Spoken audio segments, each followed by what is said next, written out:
when you're the co-founder, you kind of have to do pretty much everything, especially when you start from scratch. So, I've wiped the floors at one time. What if we were to build a company around, the clients, build a company around providing a service that provided value for the clients and partnering with them? What could we create? And I think 5 years down the road, we're a $10 million company and expanding pretty drastically. So my real experience came from, working with clients in the US onshore and directly sort of engaging with them and understanding their core problems. So the main business from, say, 2017 was serving clients in the US, doing a lot of the development work in Pakistan. Because you know Pakistan, you know the region, you were aware of Dubai, and it made sense to have the office here, and it kind of evolved that way. We really love what we do.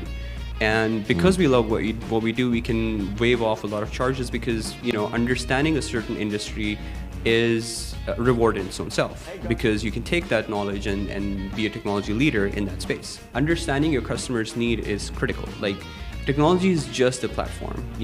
What is the problem that you're trying to solve?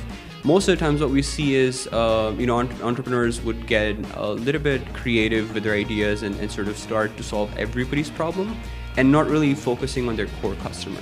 So we started the company with $2,000 in the bank, and getting to 10 million has been super difficult, yes, but honestly, not as much. We want to be the next unicorn, $1 billion valuation. We're not going to get there as a tech company offering services to clients, unless they're Accenture, been there for 200 years or something. TekRevol is now an Inc. 5000 winner, one of the fastest growing companies in the US. And the other ones are soon to kind of follow suit for the next year. We're hoping to submit them. The time we're living in, everything is digital. And so digital that honestly the word digital can't even catch up with it anymore. And it's interesting to talk about education in that way. I think definitely people will relate to the syllabus not being relevant for startups and a conflict between an entrepreneur. I think the way Dubai has transformed, as a rising force in the world, I think technology has a really, really big part to play in it. Hey guys, I'm Richard Fitzgerald. This is Dubai Works, where we interview the business leaders making a difference in this great city. That business with scalability was very interesting to me. I like building something that has legacy.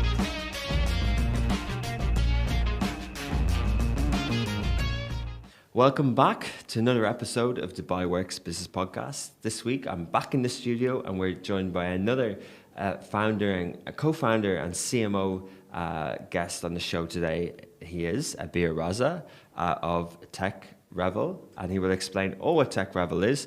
But basically they're a digital solutions provider. They initiated with the aim to provide tech enthusiasts with a platform to create innovative and meaningful digital solutions that create an impact. So we're going to hear the history of the company, the solutions they provide, the breadth and the length and breadth of the offering that they have, and how they're moving into the future, the competition, the industry, and also their plans and expansion and the presence that they are around the world. Good morning. Morning. Abeer, how are you? Thanks for having me. Yeah. So thanks for coming in. Thanks for having me. So co-founder and CMO of TekRevol, what is your role and what is the company?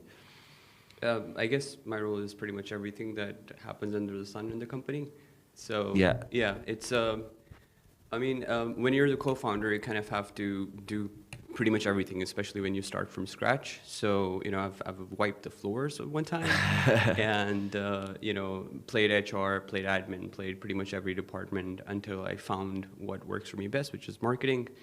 I kind of happened into the career, not really, now it's more like a serial entrepreneur, let's say. My LinkedIn profile says that, but it wasn't always like this. And I guess the way we came up was more from a need perspective. Like, we saw the need in the industry, which was pretty saturated even at that time. Like, mobile applications and technology solutions has been around for the past 50 years or so.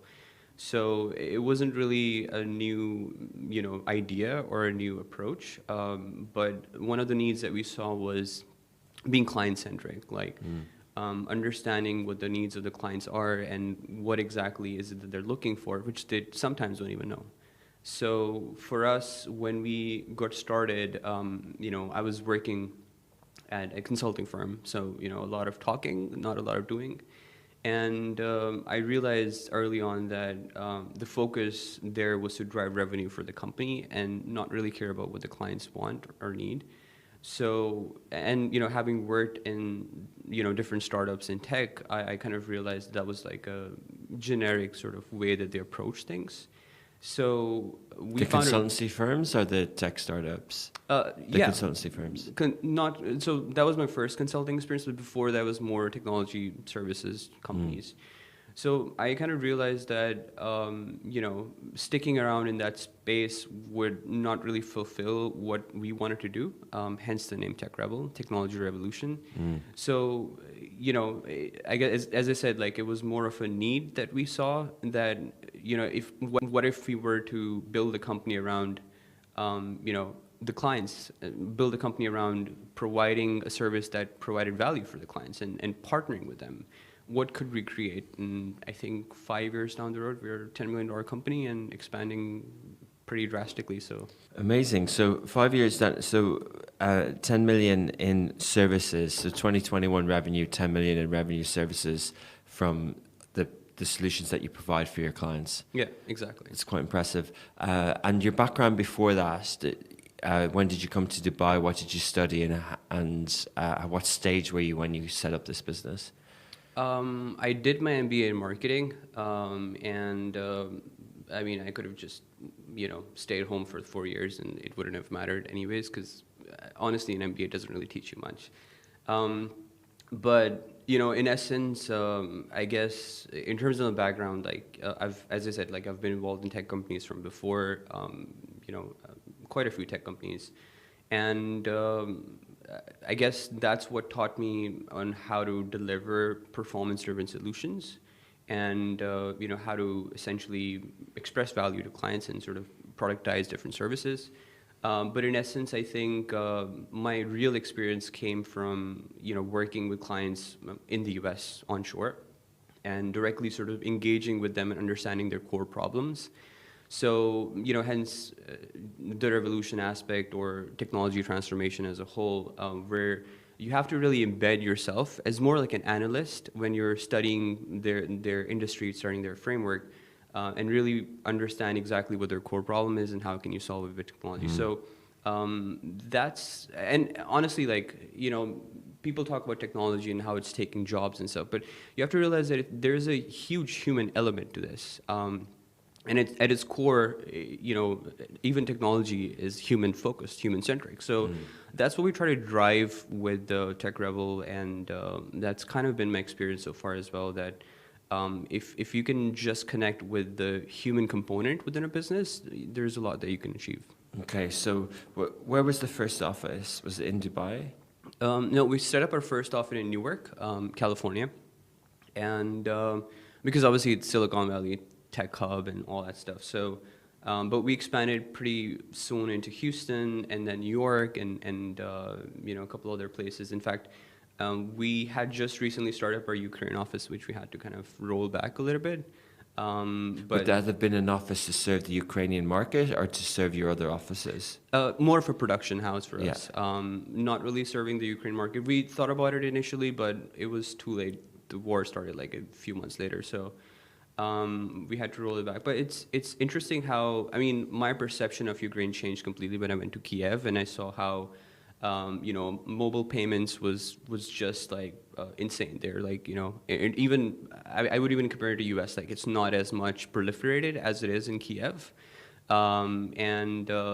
It's a super budding entrepreneurial hotbed. Yeah. And the same in Dubai, like, there's so many digital touch points for a normal consumer that I would say that 80% of their life revolves around technology, even if they don't notice it. Like, Uber, your Uber Eats, or any of the other technology sectors like banking.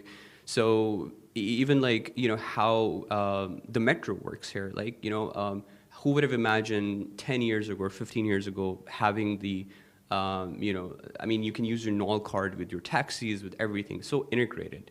So yeah, it's interesting. And when did you open the Dubai office? It's been a year. We're going to be running up to a second year in Feb. Okay, so Feb 2021. And why Dubai? So we started by exhibiting in GITEX last year in October, and that was a very interesting. Oh, you just started in Feb this year? No, sorry. Feb of last year, 2021 Feb. Yeah. And so, okay. And then the year before you were at GITEX? Yeah, in October last year, we were at Okay. GITEX as an exhibitor, and to see kind of, and even before exhibiting there, we had come in as, just as guests before to kind of see how the Dubai landscape was evolving, and it was right in front of us. Like for the past couple of years, we've been noticing how Dubai is taking into tech as fish takes into water. It's like, it was made for it. Like it's a thriving city with very futuristic, approaches. And the way, everything is evolving using technology as a vehicle, I would say it's the next Silicon Valley, honestly. So it was nonsensical for us to not do something here, honestly. So that's what brought us here. Okay, and the Pakistan part of it, do you have an office there? Do you have... Yeah, we have 200 Developers. people in Pakistan. Okay. And we have several offices there. We're actually setting up an office. We have our main office in Karachi, but we're setting up another one in Lahore. And then there's Kiev. Then we're setting up an office in Turkey. We have a few offices in the US. So, it's a pretty diverse team. So the main business from, say, 2017 was serving clients in the US, doing a lot of the development work in Pakistan. Because you know Pakistan, you know the region, you were aware of Dubai, and it made sense to have the office here, and it kind of evolved that way. Yeah. So initially, the idea was to make Dubai a beachhead for most of our clients, even in the US or Saudi and other places.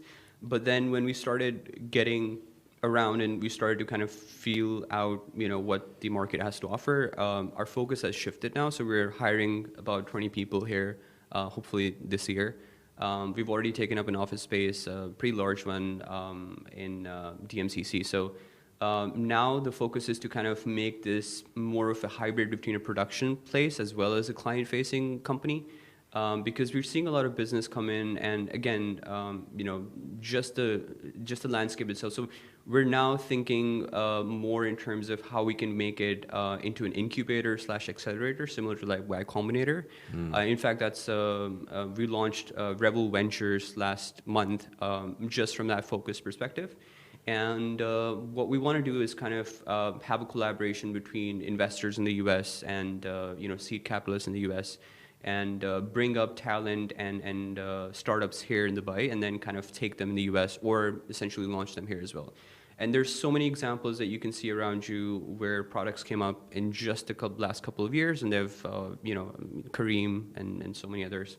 So it's a pretty fast-paced market. You're very much involved in the startup space as well. But just going back to the makeup of the current services and offering of the total revenue at the moment, what's the split?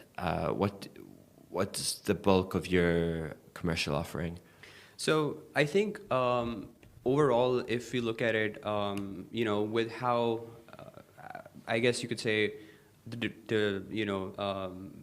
in terms of like the decline in terms of country economies overall, with the whole world facing sort of a meltdown in terms of finances. We're seeing a lot of demand for staff augmentation, surprisingly. Like our business is booming. Augmentation or automation? Sorry. No, augmentation. So for example, let's say you're a large organization who has trouble hiring developers, especially in this very hyper-competitive market. Like developers can get jobs like in days now, right? So and there's during COVID, there's this everybody wants to be an entrepreneur kind of thing. So it's left a lot of offices empty. So we're seeing a lot of demand from large organizations that want to create incubation teams where they can run product iterations fast. Interesting. So it's all focused on hyper growth and hyper testing and sort of getting out there. So an agile framework mixed a little bit with lean startup methodology, we're seeing a lot of that. So we've got multi-billion-dollar clients coming to us and saying, hey, we want a team of 10 developers, and we want them to, be a hybrid between working from our office as well as working offshore.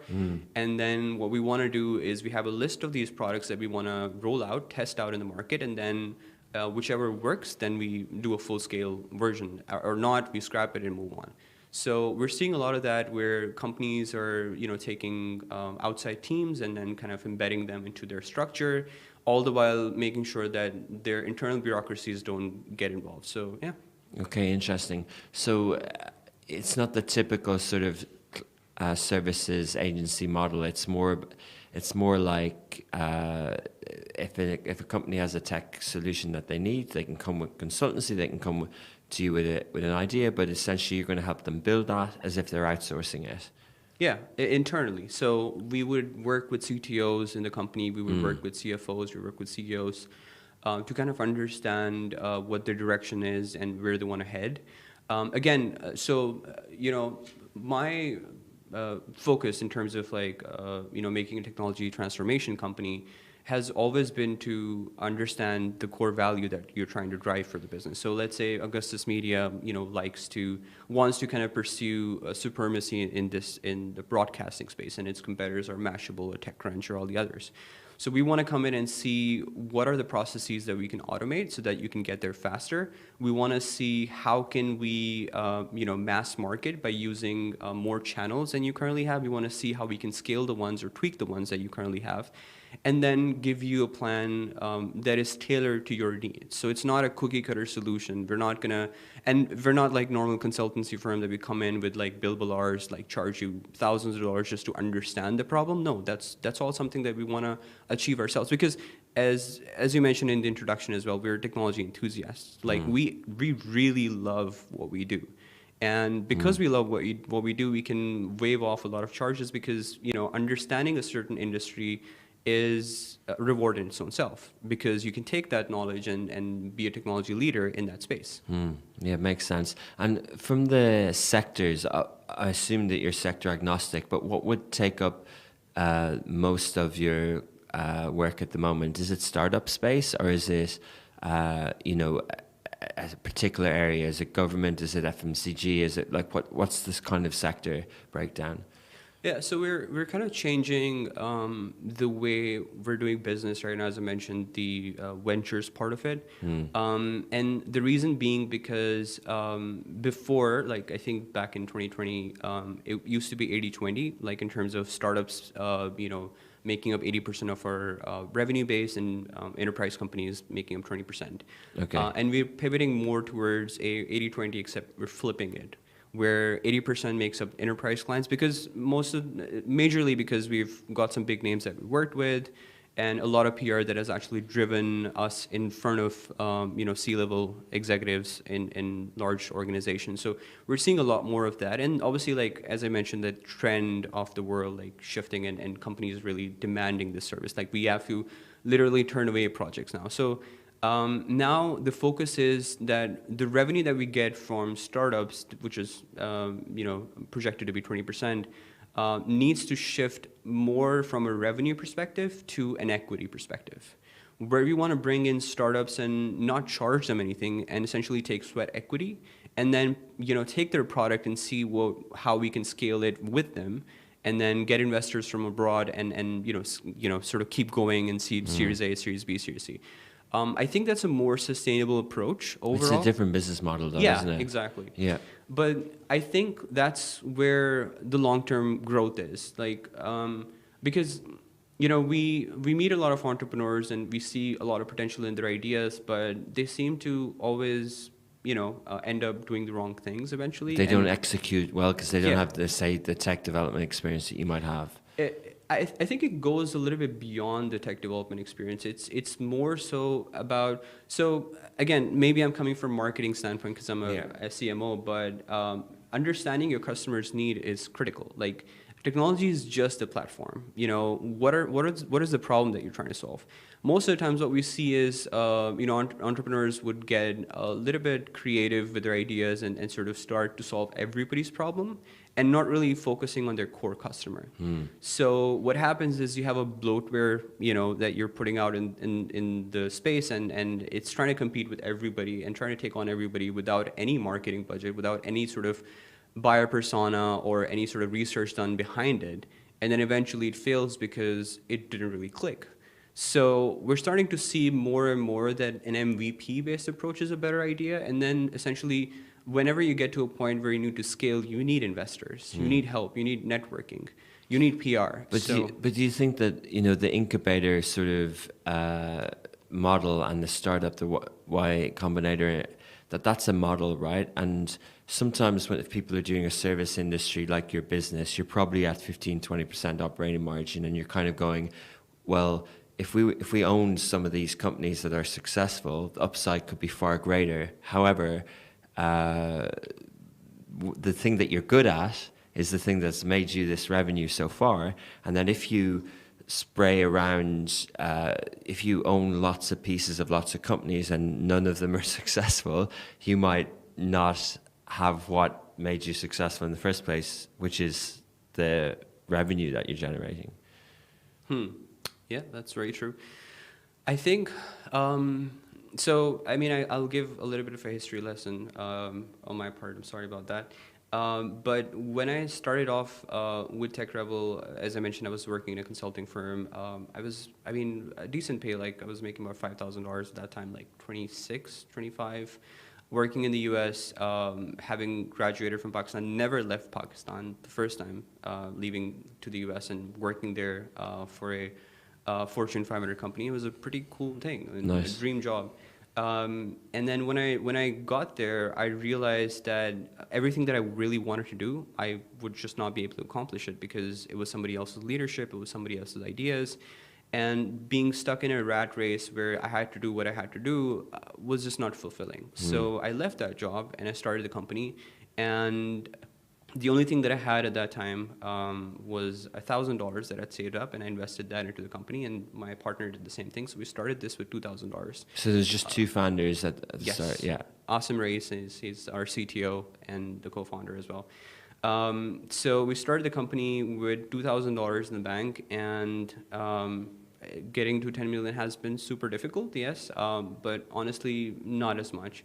So the reason I'm telling this history is because we came from nothing, and we don't care if we have to end up there. You have to have that same. So I had this conversation with a really interesting gentleman. He owns a $100 million company, part of YEC, Young Entrepreneurs Community, that I'm also part of. So, his lesson to me was that if you're going after a whale, if you're trying to feed yourself with fish all the time, then that's fine. You always stay, full. But then if you're going after a whale, like Captain Ahab, right, you have to make yourself super hungry. Like, you will eventually starve yourself. You'll have a very, very small crew that you'll go out in the seas with, and, there's going to be storm, there's going to be a lot of things. Eventually, maybe, perchance, you'll get it. Otherwise, you'll starve. But the point here is that if you fill up your boat with a bunch of people and, you're always feeding yourself with small, small fish, you're never going to get the whale because you're full. Why would you need it? So my point here is that, we want to be the next unicorn, $1 billion valuation. We're not going to get there as a tech company offering services to clients, unless you're Accenture, been there for 200 years or something. You could, though. There are marketing services listed on stock market that have billion-dollar valuations. WPP used to have a $20 billion valuation. Like, you could, if you're the best in the world, if all these global companies that need that outsourcing thing, if you look at, and we'll talk about the industry, but people in the services industry that's not attractive to tech, and it doesn't get the investment, but it can still have high valuations. It can still be a business. Yeah. So the companies that you're referring to are a hybrid between a service and solution model, as well as a product as a service solution. So yes, you're right. There are companies that productize their services, automate some parts of it, and then essentially come out getting a valuation on the product itself with the MRR that they calculate. So yes, there is an approach that could get us there, and maybe that could get us there in the next 20 years or something. We don't want to wait that long. We're kind of impatient. So the easier way to go about this is to find the next idea that clicks, have quite a few of them, and then launch them in the market and be the connector. That's something that I've kind of noticed. So one of our clients used to be a private equity firm worth about $1 billion. Been there about 15 years, called ZT Wealth, and Sorry? ZT Wealth. It's out in Houston. And what was interesting about them is they had created a vehicle for investment for doctors. That was their niche, and they would invest that capital into like hospitals and different places, and then give the returns back to the doctors. What really caught my attention was that they had a team of about 20 or so people, and they were operating a company for about $1 billion. So imagine the per employee income that they were generating to kind of get to that point.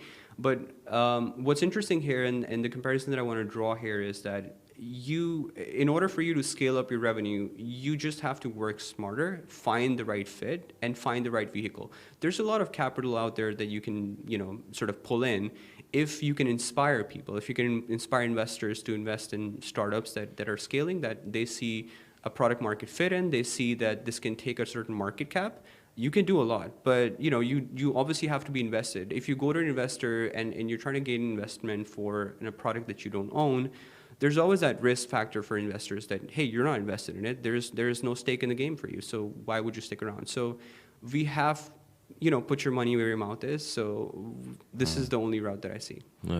Interesting. So that sort of shift that's ongoing at the moment, how's that factoring into the offering that you have in Dubai? Is the team that you have here and the team that you're building here geared more towards the latter business model that you discussed? Of course, yeah. So we have a partnerships manager that's coming in, I think mid of August, and we have a CMO that we're taking on board. She used to be country head for HP, so. So your role would change? Yeah, of course. So the idea here is that, what we want to, yeah, sorry, I kind of stressed that. So in order for us to kind of make it successful, I realized that I have to invest more time here than the company that I started with. So I have to change my role. It's required at this stage. So, and that's what I said, like, we're all for getting to that space. So hence, we're conducting podcasts, we're conducting pitch sessions, we're conducting, interviews with influencers like yourself. And we definitely want to keep scaling that side of things. So one part of this is essentially an incubation model that we've sort of perfected on our side. We not only have one company that we've scaled in the past 5 years, in the past couple of years, we've scaled 4 other companies. TekRevol is now an Inc. 5000 winner, one of the fastest growing companies in the US. And the other ones are soon to kind of follow suit for the next year. We're hoping to submit them. So what we've realized, having incubated several other companies, is that it doesn't take a genius to kind of get there. You just have to have that entrepreneurial spirit to keep trying it, to keep pivoting. So we want to bring that into the mix here. And let me tell you another interesting part of TekRevol.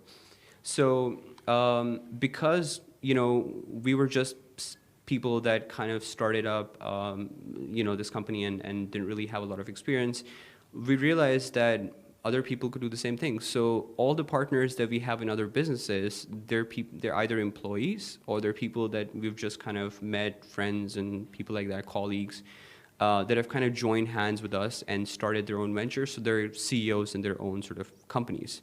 So what we've realized is that, you don't have to have a certain sort of, understanding of business. You don't have to have a certain sense of experience. No, you don't need all of that. All you need is that spirit of entrepreneurship where, you're just going to keep pivoting and keep trying until it works.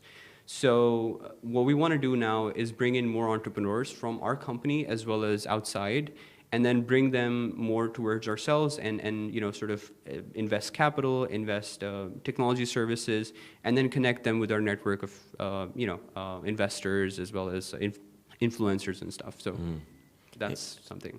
Interesting. So moving a little bit into the industry, you know, if someone from the outside is listening to this conversation, they might try and make sense of where TekRevol sits, and they might think of, say, on one side they might think of, oh, I got an app developed by a specialist company once. They were a digital agency, they pitched for the business, they showed UX UI, they did project management, they delivered it, or something like that. And then someone else might go, I'm part of a big company and we needed a product built. So, well, not necessarily a big company, because sometimes they have red tape on this, but we need a product built. So we went online, we went to Fiverr, we went to Upwork. There was a lot of salespeople there. There's a lot of people pushing ideas.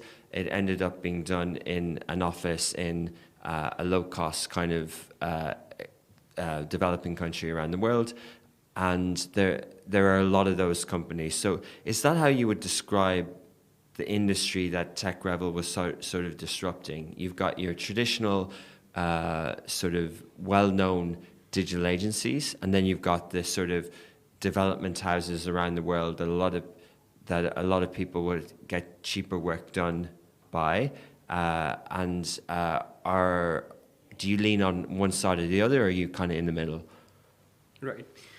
So that's an interesting question, by the way, because that's what I sort of thought about way initially when we started the company. Because when we started it, the model that would work generally is that you do PPC, you get leads, and then you convert them, and then you work on them, and that's it. And then what my research told me way at the start was that on PPC, it's mostly chop shops that are kind of advertising themselves, and because the Google takes a large percentage of the revenue, so they have to kind of cut back costs, and those costs are normally associated with bad production. So, you know, most of the times you would see companies that would they would raise the expectation but under deliver by a substantial margin. So, in fact, one of our clients just came to us in Dubai, and they were like, I've got a quote from a company that's doing it in 1 month. I was like, how about you come back to us in a month and let's see what happens. So that happens a lot. And honestly, if that's the expectation that clients have, and I'm sorry, I'm sort of pivoting, but sort of want to make sure that I address this.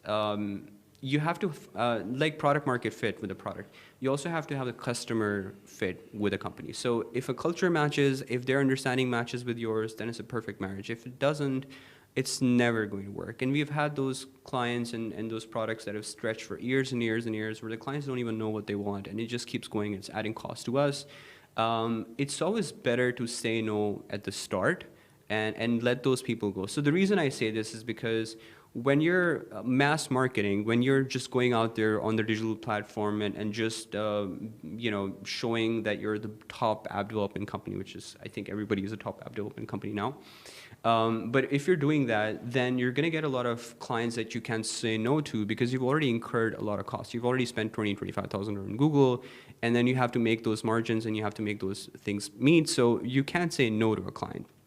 With us, our approach was always to have physical presence, to have people, onshore, project managers, business analysts, production leads, and all those other people that can actually bring value to the client, and augment that digitally. So when we started off, initially we started with a partner who was based in California and used to attend networking events and PR, and they would sort of feel out the client, understand exactly whether or not they would be a good fit, and then we would start the project. So that understanding really helped us get, I think, about 55, almost 5-star reviews on Clutch, one of the highest in the industry.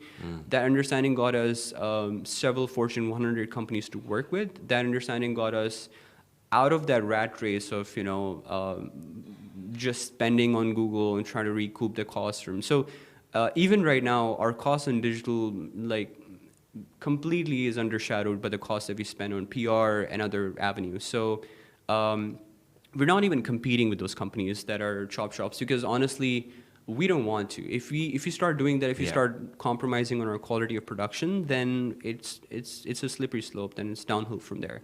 On the other hand, we understand that the big players are able to offer more value, and we're always trying to stretch ourselves and strive to deliver that value. And one of the good things is that Because of our offshore offices, we are able to keep the costs down. We are able to get exceptional team of developers. In fact, we've taken up, we've signed MOUs with the top universities in Pakistan to get candidates right there when they're fresh and not radicalized by other companies. And hone them into the skills that tech revolutionaries need. And we are super focused on our culture. In fact, just last month, we were part of a event that was held with disabled children and in an organization which we were part of. So the idea here is that, in order for you to build culture, in order for you to build a sustainable culture, it has to have a purpose. And being a purpose-driven company gives you a lot of leverage in terms of pursuing your ideas and having people being passion-driven towards it. And when that passion combines with technology, combines with social influence, it does something beautiful.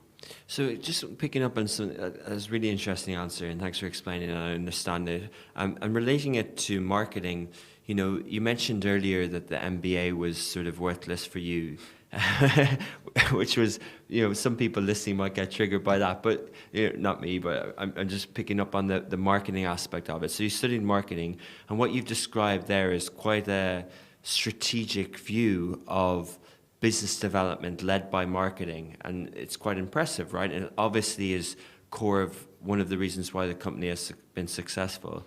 What many companies that you say compete with don't have a marketing team. They might have a business development team, but you have a marketing team. You describe that answer with a marketing view, yet you think the MBA was worthless. So the reason for that is very simple. The time we're living in, everything is digital, and so digital that honestly the word digital can't even catch up with it anymore. It's crazy. We've all seen Web 3.0. We've all seen the rise and I guess a bit of a fall for crypto and other sort of ventures that are coming in, and it's going to come back because at the end of the day, that's the route to go. That is how it's going to be. Financial markets are going to transform, and it's going to happen. I'm a big believer on that. Okay. And NFTs as an art form. So it's like the syllabus that we have back in Pakistan in MBAs is so dated, and it's not just, perhaps not even Pakistan. Like you see all these universities. People are being taught by 50, 60-year-old people that, I think if you try to explain them what an NFT is, they would pull their hair and just call you mad. So it's not really conducive to, somebody who wants to think outside the box. Everything that you learn in an MBA is how to fit inside the box. They don't train entrepreneurs. They train employees that are going to give their lives to companies for 20, 30 years. And that's what the focus is. Unfortunately, that's how it is. It might not be the same here in Dubai because I've seen every person that I meet here in Dubai comes with years of experience in a sort of a mixture of old school and new school blended together because they're seeing it happen in front of them. And the kids are growing up.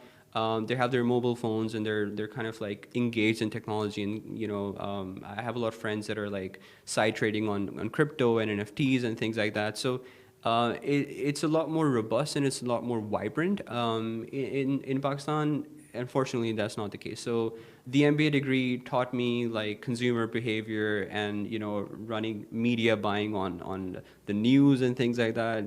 Come on, that's so look at Smashi TV. So the way you guys are disrupting the industry, I'm sure you didn't learn that from an MBA. So it is what it is. Yeah, and it's interesting to talk about education in that way. I think definitely people will relate to the syllabus not being relevant for startups and a conflict between an entrepreneur and the education system. I get that. But at the same point, there is that sort of exploration phase of a young mind figuring things out with discipline through education that ends up getting a well-paid job in the US and founding a successful business. Maybe those things, but definitely, there's a lot of entrepreneurs out there who don't go down the traditional education route as well. But yeah, it's just interesting to get your views on it. So, talking a little bit about the region, you're in Dubai a couple of years. You originally grew up in Pakistan. What's your view of the Middle East as an emerging market? I think you mentioned digital, and it does seem like this region is really ripe for digital. It seems to be, not just with other people looking at it from an investment opportunity, but the landscape and the makeup of the region seems to be really suited towards innovation and digital solutions. Are you optimistic and bullish about the region? Yeah, of course. I think the way Dubai has transformed, as a rising force in the world, I think technology has a really, really big part to play in it. So, I mean, a little bit of an interesting perspective. Houston, which is one of the top earners in terms of like overall GDP in the U.S., does not have a metro system, does not have transportation system.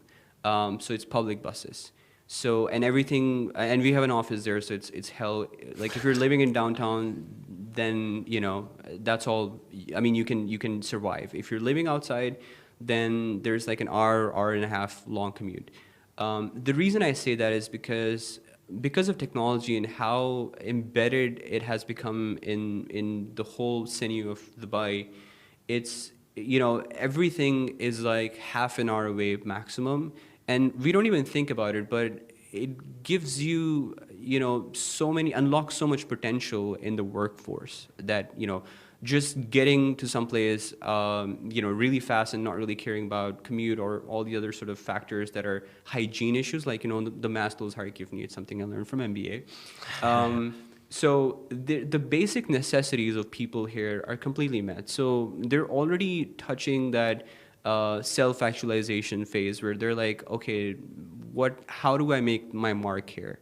How do I make, and Dubai, sort of like New York, if you think about it, tests you, really throws you down and tells you that, okay, you're nothing. You might have achieved something big. And when we came here, we had their perception, okay, we're really big in US and we're going to be really big here because, I mean, come on, like 55 reviews on Clutch and like Inc. 5000 and so many other sort of experiences.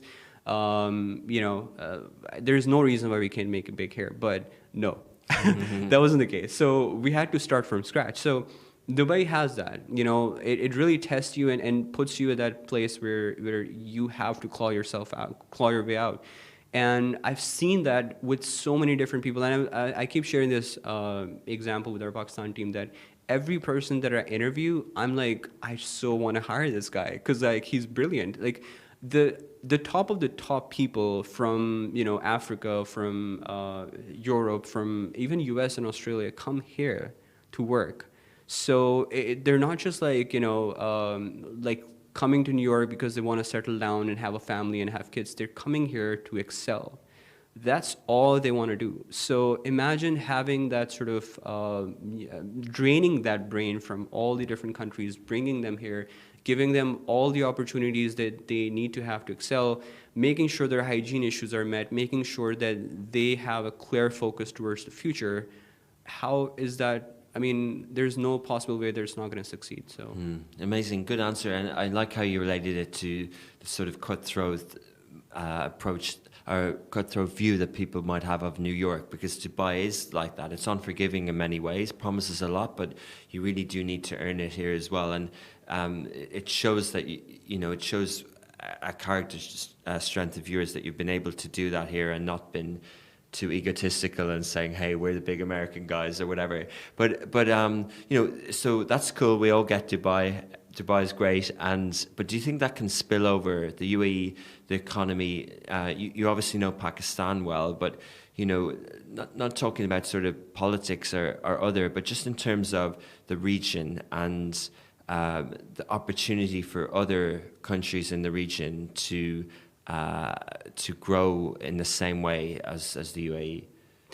I think it's definitely become an example for a lot of different countries. We've all seen how, like Saudi is kind of taking that same direction in terms of pivoting away from oil and getting more sustainable. We're seeing the same thing happen in Qatar. We're seeing the same thing happen in Bahrain and in other places. We have an office in Doha as well, by the way.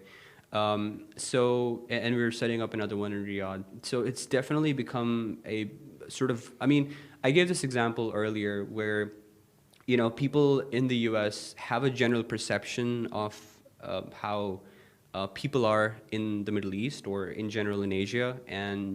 But when you talk about Dubai, their views completely change. Like their perspective shifts. They want to come to Dubai. So, the safety aspect of Dubai that it offers, the sort of freedom to like do whatever you want and achieve whatever you want, has really set itself as a benchmark for a lot of countries that are nearby and abroad as well. Like this country, evolved in the last 40 years into a powerhouse. There is no country like this. So it's not, an example. Honestly, like I would love to read more books about Dubai and figure out like how it happened as a more of an economical mindset. But it's it's difficult to replicate. And come like when you consider that it didn't really have oil well to start with, it's difficult to replicate. There are countries that are trying. But just, I mean, think of the entrepreneurship part, right? I think there's about 100,000 golden visas that are being offered to entrepreneurs to kind of, set up businesses here. Which country can actually do that? Like, I think because of the ruler, he has, I feel like he has an entrepreneurial mindset himself, having like, the Silicon Oasis or having the production city and all these others, like imagine the ingenuity behind it where you're actually like making cities within a city and and I was thinking about it like you go to Design City in Dubai and it has a certain vibe to it. You go to Production City, it has a certain vibe to it. Every company, it's almost like they're given a brand snap toolkit of how the offices need to look like, how the roads need to look like. So that requires very, very, very long-term thinking, where you're thinking 50 years ahead into what needs to happen. And, you have sustainable city, which I've heard so much about. So it's difficult to do unless you have that mindset, right from the top. And in a way, it's actually good, the way Dubai is structured, where, the idea is flowing from one end and there are also other brains that are kind of contributing towards it. Because otherwise, you can't force that change. It has to be something that, comes through a lot of hard work, a lot of, good mindset and just focus. Interesting. So last question, TekRevol, the last sort of 5 years will probably be different to the next 5. And, talking about the region, trying to understand what you mentioned about the sort of incubator approach versus servicing corporate clients and bigger companies. If you went to Riyadh tomorrow and you had 10 meetings, would you prefer those 10 meetings to be with giga projects, semi-state companies, or 10 startups? Oh, that's a very, very loaded question. Well, it's just interesting to know, you know what I'm getting at. Like, where's the focus? Like, are you growing this company by helping the existing money, whether it's a public investment fund or whatever, create their projects? Are you going and meeting the startups that don't have any funding that might just have the next big idea? So I think in general, the way I make my decisions at this stage, because I own the company, is based on interest. So, I'm as much interested as meeting a startup founder and discussing their next big idea and their inspiration, their passion, and sort of feeding from that, almost like a social vampire. And letting that be my fuel to kind of drive me towards my goals. And also helping them, achieve theirs in the same time. As I am interested in, sitting with CTOs and CIOs and CEOs and figure out what the main problem is, which is causing them a lot of distress. So, when you say startup and you say a big company, yes, they're two opposite sides of the coin. But in many ways, they're very similar, and in many ways, they should be more similar. Because what we've seen with examples like Apple, and I know it's like really old news, no, pretty much everybody who's listening would know that. But with companies like Apple and Google and IBM, they all started from a garage, and everybody knows these stories. But what we fail to understand is that, and if you read Steve Jobs' biography, you'll kind of see that as well. That they have divisions within their company that operate in silos as startups. And then they incubate those divisions, and then they iterate those divisions, and then eventually, when it comes to it, they scale them and then embed them into the organization itself. I think more enterprise organizations need to understand that mindset for them to get out of that whole, we know what we're good at, and we're just going to keep doing that. Because we've seen what happened to Polaroid. We've seen what happened to so many organizations that became extinct because they weren't able to change with time. And the way things are, changing drastically now, where you have 20-year-olds that are millionaires just for investing in Bitcoin, you have to change with the time. So, what I meant to say was that I'm interested equally between meeting with startups as I am with enterprise companies. But I would like for enterprise companies to start also calling themselves startups. Brilliant. All right. Pleasure listening to you this morning, Abeer. And we'll follow TekRevol online and see how you expand in the region. Perfect. Thank you for your time. Thank you.